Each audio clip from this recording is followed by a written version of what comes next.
ઓમ નમસ્કાર મિત્રો, મોટા ભાગના માણસો આજે પગની તકલીફથી પીડાય છે.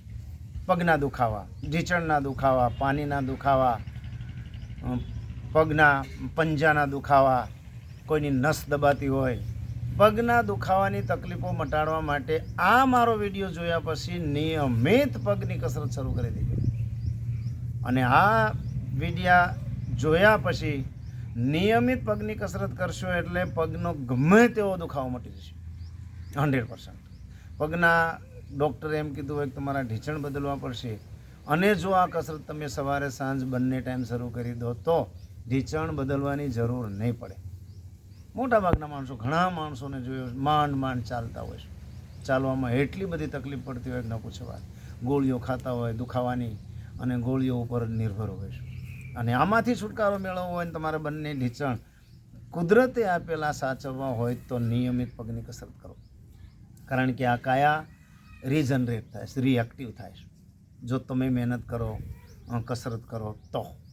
નિયમિત આ વિડીયો જોયા પછી પગની કસરત શરૂ કરી દેજો. પગના દુખાવા 100% મટી જશે. હવે કેવી રીતે પગની કસરત, કઈ કસરત કરવાની હું તમને શીખવાડું છું. તો તમારે આ રીતે ગોઠવી જવાનું. બંને પગને સીધા રાખવાના, આ પ્રમાણે જોઈ લો બરાબર. અંગૂઠા આંગળા આ પ્રમાણે ગોઠવી દેવાના. અને ગોઠવ્યા પછી 1 2 3 4 5 વખત આ કસરત તમારે કરવાની. તમને સામાન્ય લાગે, પણ આ તો અમે પ્રેક્ટિસના કારણે કરી શકીએ. તમને થોડી ઘણી તકલીફ પડશે. ઘણા માંડ આ રીતે આંગળા અને અંગૂઠો આગળ વળશે. અને પ્રેક્ટિસથી નિયમિત ધીરે ધીમે 5થી શરૂઆત કરી દો. 10 15 20 દરરોજ વધતા જાઓ સવાર સાંજ. અને ધીરે ધીરે નિયમિત તમારે 100 વખત આ ક્રિયા કરવી જોઈએ. જો તમે પગના દુખાવા મટાડવા માંગતા હોય, ઢીંચણ તમારે ન બદલવો હોય તો બીજી ક્રિયા છે આ પ્રમાણે. બંને પગ ભેળા રાખી અંગૂઠો આંગળા આગળ તરફ ઝુકાવવાના. મોઢું બંધ રાખજો. નાકથી શ્વાસોશ્વાસની ક્રિયા કરજો. 1 2 3 4 5 આ પ્રમાણે. 5થી શરૂઆત કરવાની. 5 આ પ્રમાણે, 5 આ પ્રમાણે. અને ધીરે ધીરે આ ક્રિયા પણ તમારે 100 વખત કરી લેવાની. ત્રીજી ક્રિયા બંને પાની સાથે રાખવાની. આ પ્રમાણે 1 2 3 4 મનમાં ગણવાના.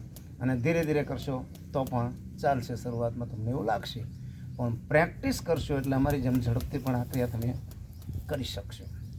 ધીરે ધીરે 5થી શરૂઆત કરી નિયમિત 100 સુધી આ ક્રિયા પણ તમારે કરવાની. બંને પગ ગોળ ઘુમાવાના આ પ્રમાણે 10 વખત આ બાજુ. શરૂઆતમાં 5 વખત, પછી ધીરે ધીરે 10 વખત, 20 વખત, એમ બંને 50 વખત. 50 એક બાજુ 50 વખત, બીજી બાજુ 50 વખત, એમ 100 વખત આ બંને પગને ગોળ ઘુમાવાના. આ ત્રીજી ક્રિયા છે, યાદ રાખજો. પહેલી, બીજી, ત્રીજી અને આ ચોથી ક્રિયા છે. આ પ્રમાણે નિયમિત આ 4 ક્રિયાઓ. અને 5મી ક્રિયા તમને શીખવાડી દઉં કે જેને ઢીંચણની તકલીફ છે એના માટે ખાસ. આ પ્રમાણે ઢીંચણને ખેંચવાના અને છોડી દેવાના. 1 2 3 4 5 6 આ પ્રમાણે. જો ફર્સ્ટ ક્લાસ. આમ ખેંચવાના અને છોડી દેવાના. ધીરે ધીરે પ્રેક્ટિસ કરશો એટલે તમને આવડી જશે. અને નિયમિત 100 સુધી આ ક્રિયા પણ તમારે કરવાની. આટલી ક્રિયા પૂર્ણ થયા બાદ બટરફ્લાય તમારે કરવાની. આ પ્રમાણે જોઈ લો બરાબર. બંને પગને આ રીતે ગોઠવી દેવાના. અને આ પ્રમાણે 1 2 3 જેટલા પગ પાછળ ખેંચાય એટલા ખેંચવાનો પ્રયત્ન કરજો. આ પ્રમાણે. અને નિયમિત આ બટરફ્લાય પણ તમારે 100 વખત કરી લેવાની. આ બધી ક્રિયાઓ 100 વખત સવારે અને સાંજ નિયમિત કરશો તો પગનો ગમે તેવો દુખાવો મટી જશે. ઢીંચણ બદલવાની જરૂર ક્યારેય નહીં પડે તમારે. પગની નસ દબાતી હોય તો ખુલી જશે. પગના દુખાવા મટી જશે. નિયમિત પગની કસરત કરશો તો તમે પગના દુખાવા જાતે મટાડી શકશો.